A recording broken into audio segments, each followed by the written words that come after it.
Hunter x Hunter Episode 31.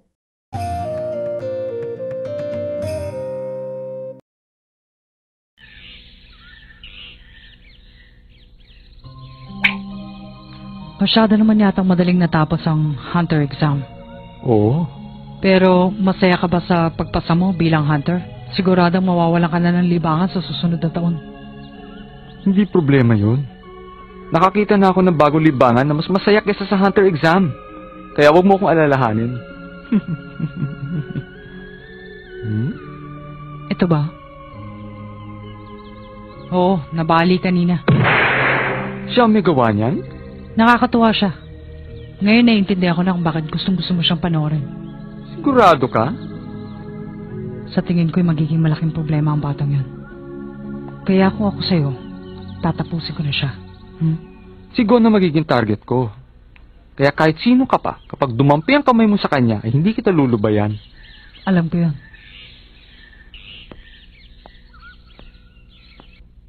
Ang susunod ay ipapaliwanag ko naman sa inyo ang license card.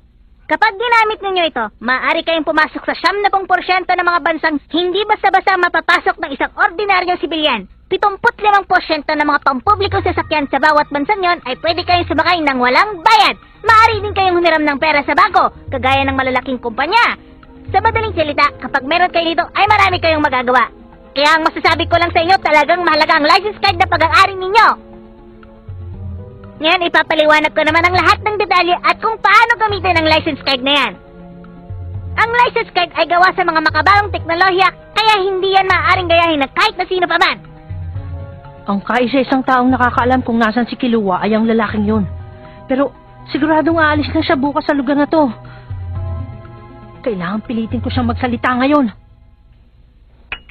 Oh, kamusta na? Huwag na kayo mag-aksaya ng panahon. Ang mabuti pa, sumama na lang kayo sa akin, mamasyal sa bayan. Shopping tayo. Wag na lang. Wala na akong pera eh. Hindi ako interesado. Teka muna. Ano pa bang iniisip niyong problema? Alam niyo namang mga hunter na tayo ngayon, hindi ba? Habang hawak natin ng license card, maaari tayong umutang sa bangko at bilhin ang gusto natin. Hinihintay pa nila si Gon. Tama ba ako? Kaya pala kahit anong pilit ko, ayaw niyong sumama sa akin. Sige, ako na lang mag-isa lalabas. Paalam. Corrupt ka. Patawad sa nasabi ko. Masyado ako naging emosyonal. Hindi. Ako nga ang siyang dapat humingi ng tawad sa'yo. Hindi mo kailangan gawin yon. Tama ang sinabi mo tungkol sa akin kaya masyado ako naging emosyonal. Noong una, hindi ko rin matanggap sa aking sarili na magiging hunter ako nang hindi man lang nakikipaglaban. Noong mga oras na yon, hindi ko alam kung paano ko ilalabas ang aking nararamdaman. Pero ngayon ay ayos na ako. Gagawin ko ang lahat ng aking makakaya para maging isang mahusay na hunter. Ang mahalaga na lang ngayon ay kung anong mangyayari sa akin bilang isang hunter. Maglalakbay ako sa buong mundo para humanap ng mga hindi pa nadidiscovering nila lang. Gugulatin ko na lang kayo pag nagkita tayong muli. Maganda yung naisip mo. Nasisiguro ko sa'yong marami kang nilalang na matatagpuan. Oh. Paalam. Alam mo, Kurapi ka, hanggang sa mga oras na to, hindi pa rin komportable ang pakiramdam ko. Tungkol kay Gon, hindi ba? Hindi alam ni Gon kung anong hirap ang haharapin niya para maibalik si Killua. Kaya masyado akong nag-aalala sa kanya. Kahit wala siyang ideya, seryoso pa rin siya. Pagsasaayos ng buhay at relasyon ng lahat ng nilalang ang tunay na layunin ng Hunter Association. Ang pagtugis sa mga hindi pangkaraniwan na hayop at pagkolekta ng mga lumang kayamanan ang trabaho ng second class na hunter. Para naman sa mga hunter na nagtukumpay sa isang larangan, ang tawag sa kanila ay single status hunter. Para naman sa malaki ang naitulong sa kasaysayan. Double hunter status ang ibinibigay para sa kanilang nagawa. Pagkatapos doon, ang triple hunter status naman ang ibinibigay sa mga hunter na... Ayos! Tapos na! Sandali lang! Ginoong Gon, hindi ba tapos ang leksyon? Magpapahinga na muna ako. Babasahin ko na lang yung hawak mo. Pangako yan! Ay!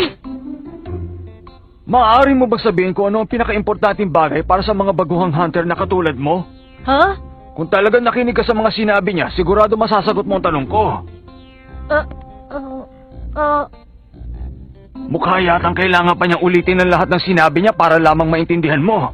Nagkakamali ka dyan, Chairman! Ang mabuti pa, Ginoong Gon, bumalik ka na lamang sa iyong upuan.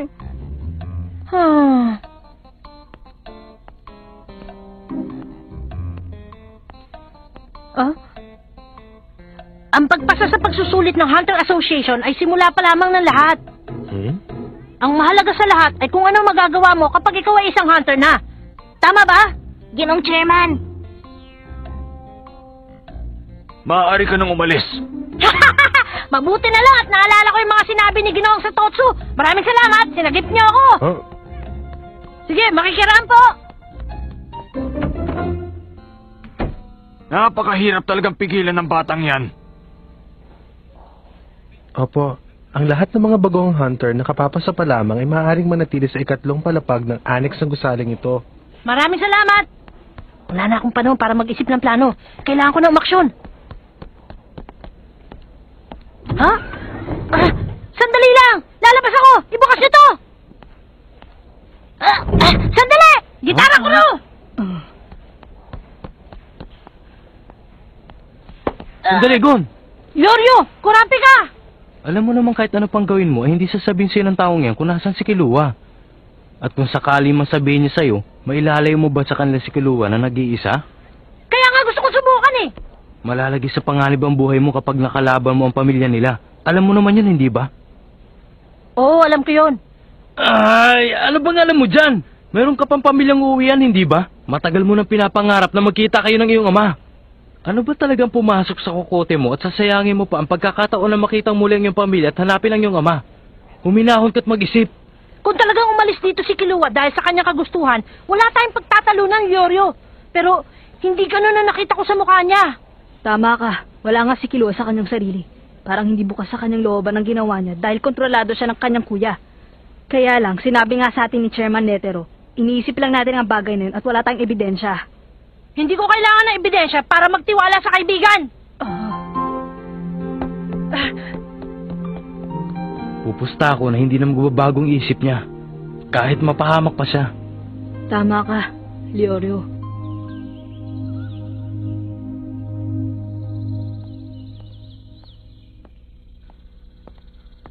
Kanina pa tayo hinihintay. Ah? Mukha yatang desperado ko na talagang malaman kung nasan si Kilua. Kung ganun, bakit hindi mo ako piliting sabihin sa'yo? Siguro naman ay patas na tayo dahil pareho na ang ating kalagayan ngayon. Sa palagay mo? Wala akong pakialam sa sinasabi mo! Huh?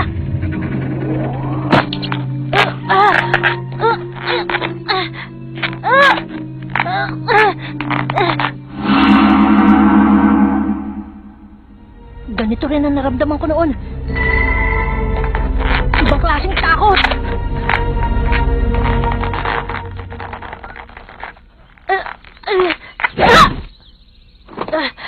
Ano bang problema? Hinawakan ko lang kamay mo, natakot ka na. Huli na ang lahat. Napag-aralan niya kagad kung anong gagawin ko. Patawad, Hisoka. Kailangan nang tapusin ang oras sa lalong madaling panahon.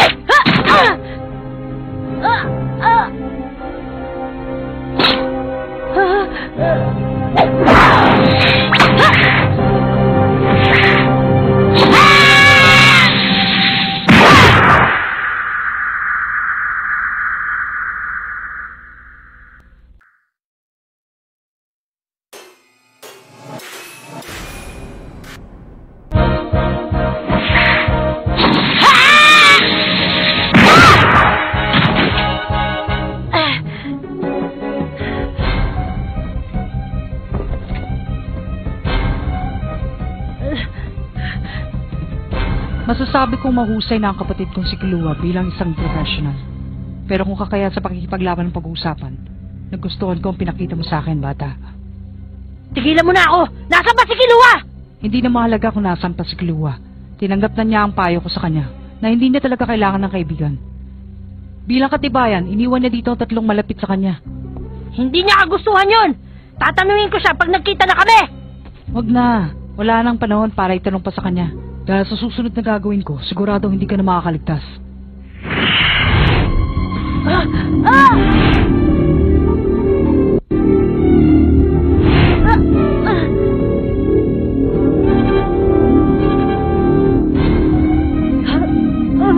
Hindi ako makagalaw!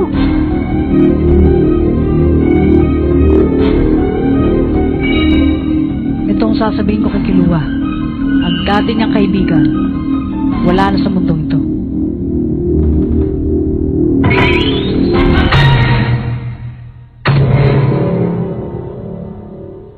Ay, nako. Wala talaga siyang tiwala sa akin. Sandali! Ay. Siguradong nasa bahay na si Kulua. Makikita mo siya sa Kukulo Mountain. Kukulo Mountain? Pero, bakit? Gusto mo bang malaman kung bakit nagbago ang isip ko sinabi ko sa'yo? Meron akong 3 dahilan. Una sa lahat, ang bahay ng pamilya ng Zoldyck kaya alam ng lahat ng tao sa bayan yon. Wala kaming tinatagong sikreto. Ang pangalawa, kahit sabihin ko pa sa'yo, siguradong hindi ka makakarating doon kaya wala talaga kaming problema. At ang pangatlo, ang mga taong nanonood sa atin ay nakakaramdam ng takot kaya mas mabuti pa sigurong itigil na lang natin to, hindi ba? At isa pa, sawa na rin ako sa mga taong walang tigil na humahabol sa akin. Kaya mula ngayon, maaari mo nang gawin ng lahat ng gusto mo. Malalaman mo kung nandun ka na dahil malaki ang kaibahan mo sa mga taong nakatira sa mundong ginagalawan ko. Kukulo Mountain? Narinig mo na ba yun? Hindi. Walang problema. Madaling malaman yan. Simulan na natin paikutin ang license card. Paikutin? Kapag ginamit mo ang digital pages, makukuha mo ang lahat ng impormasyon sa buong mundo na gusto mong malaman. Ito ang pinakamahalagang bagay na mapagkukunan natin ng datos kapag tayo ay nagtatrabaho na bilang hunter. Siya nga pala, kapag gagamitin natin ang digital page na ito, sabihin mo paikutin. Ah, hindi ko alam yun ah. Hindi ba binanggit yung kanina sa lecture? Hindi ka kasi nakikinig eh. Ang Kukulo Mountain, isang bundok na nasa isa ng Padokya. Padokya? Nandito. Tama tayo. Ang bansang ito ay tumatanggap ng turista. Mga 3 araw kapag sumakay tayo sa eroplano. 3 araw? Sigurado ka bang tutuloy ka? Kung sakaling mailalayo ko sa kanilang pamilya si Killua, sa palagay ko ito na ang aking tsansa para gawin yun. Habang hindi pa buong pagkatao niya bilang tagapaslang. At saka, sigon lamang ang may kakayan para gawin yun. Sige. Gagamitin ko rin license card ko. Pwede ba? Total, wala namang bayad eh. Teka lang, sandali lang. Heto na, malapit na ako. Meron ka bang pinapaikot dyan? Meron. Ang tungkol sa iyong ama. Ha? Malalaman ba natin yun? Ano bang pangalan ng tatay mo? Jean. Siyempre, hahanapin ko sa listahan ng mga hunter. Anong apelyido? Freaks! Jean Freaks, Liorio. Heto na. Manda ka. Hindi pwede. Ano? Bakit hindi pwede? Ah, Isa siya sa mga sikretong tao na nakalista dyan. Ang pagbukas ng kanyang datos ay mahigpit na ipinagbabawal ng Hunter Association. Nakarehistro siya sa mga itinatago ng digital network. Kung nililihim ng association ang lahat ng impormasyon tungkol sa kanya, ang kanyang kapangyarihan ay pwedeng itulad sa presidente. Malaki ng kanyang pag-aari. Gon, makakagulat naman ang iyong ama. Higit pa siya sa ating inaasahan.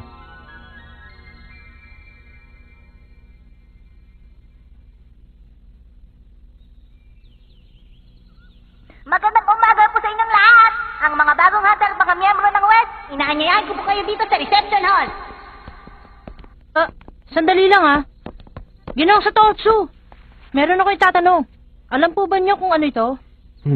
Ito ay... Nahulog po yan nung nakilala kong tao. Hanggang ngayon po ay gumugulo pa rin sa aking isip kung yan nga ang license card. Pero iba siya sa akin nakuha. Kahanga-hanga. Isa siyang double hunter. Double hunter? Oo. Sinong taong nakahulog nito? Isang taong nangangalang Kite. Bakit? Ang totoong pangalan ng taong nagmamay-ari nito ay Jean. Ano? Nakikita mo naman ang numero dito, hindi ba? Halos kapareho ng numero mo. Ha? Ang huling 3 numero ay nagsasabi ng takda ng pagsusulit kung kailan ka nakapasa. Siya nga pala ngayong taon ay pang 287 na. Ang nakalagay dito ay 267. Noong taon na yun ay isa lamang ang nakapasa. Ang hunter na yun ay nagngangalang Jean. Maaari mo bang sabihin sa akin ang lahat? Ang lahat tungkol sa taong yon? Aaminin ko na sa'yo, ang taong nakadiskubre sa Ruin of Lulukay si Jean, ang may-ari ng card na yan. Hindi lang yun ang kanyang nagawa, marami pang iba. Itinatag niya ang pagpaparami ng lahi ng lobo na may 2 ulo. nadiskubre niya ang minahan ng ginto sa Congo. Maraming grupo ng magnanakaw ang kanyang nahuli.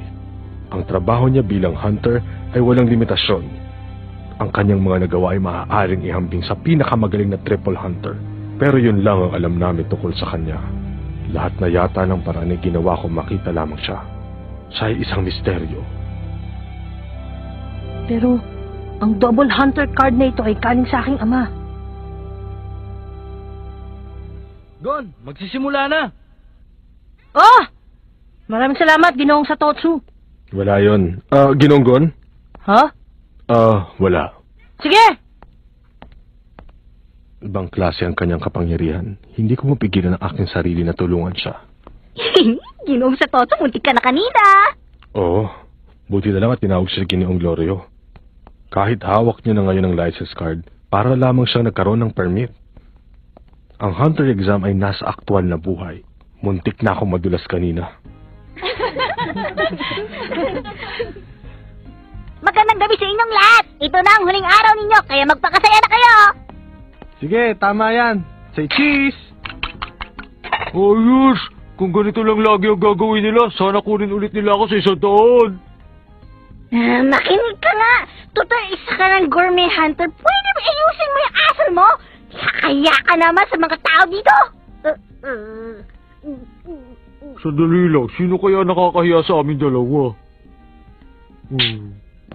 Ang ganda mo ngayong binibining mensa. Maaari ba kitang kunan ng letrato?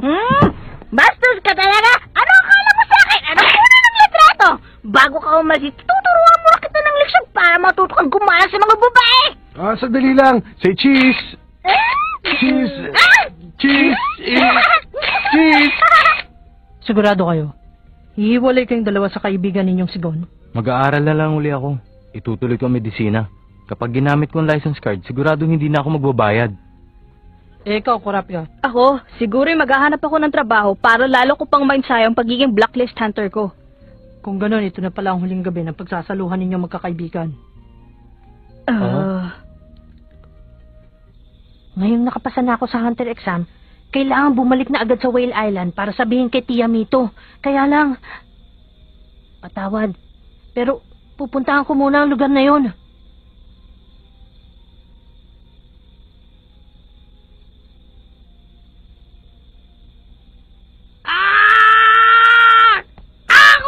Bumalik ka dito, Duwag! Wala kang karapat na mag-iwasan! Tuturuan kita ng leksyon! Bumalik ka dito! Bueno, paglabas ninyo sa gusaling ito ay pare-pareho na tayo mga hunter. Maaari tayong magtulungan o maaari din naman tayo maging magkakalaban. Basta magtagumpay sana kayo sa lahat ng inyong gagawin at magkita na lang ulit tayo. Sige, maaari na kayong umalis. Paalam, magbalitaan na lang tayo ha.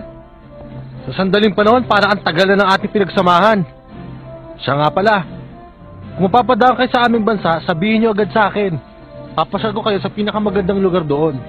Sigurado kaya siya sa pagiging hunter na gusto niya? Sana hindi niyo ako makalimutan. Pasyalan niyo ako. Siyempre! Mag-iingat ka! Chairman! Kayong lahat! Paalam na! Ginoong Satotsu! Maraming salamat! Walang anuman. Ingatan mo sarili mo. Opo! Paalam! Siguro naman naiintindihan mo na. Masyado ko naman nag-aalala. Hindi ko siya gagalawin. Wala akong pakialam sa mga taong labas sa aking negosyo. Siya nga pala. Ano na ang gagawin mo mula ngayon? Magmamasid-masid. Hanggang sa mahinog na ang bubot na bunga. Hindi na ako makapaghintay eh. Siguradong hindi na siya mahinog. Kahit hindi na kami magkita pang muli. Dito na tayo maghiwalay. Ang mabuti pa'y mauna na ako. Baka maiwan pa ako ng eroplano. Paalam na, Glorio. Kurapika.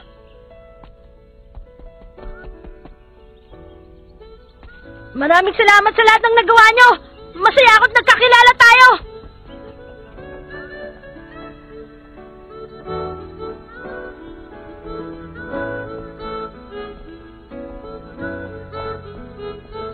Leorio, Kurapika? Sige, sabihin mo na. ikaw nang mauna. Sabay na lang tayong dalawa. Oh. Isa, dalawa. Hindi masama kung ipagpaliban natin ang ating gagawin at maglakbay muna tayo. Sandali! Sandali! Teka! Gon! Gon! Gon! Yoryo! Kurante ka! Huwag mo naman kami iiwan. Kasama kami sa'yo eh. Kasama kami sa'yo! Magkakadugtong talaga ang ating tadhana. Oo, kahit ano pa mangyari, sasamahan kita sa padokya o kahit sa dulo po ng mundo. Tingnan nyo, hindi pa doon ginanap yung huling pagsusulit. Chairman Netero, Ginoong Santoso! Paalam! Hindi ka maririnig ng mga yun.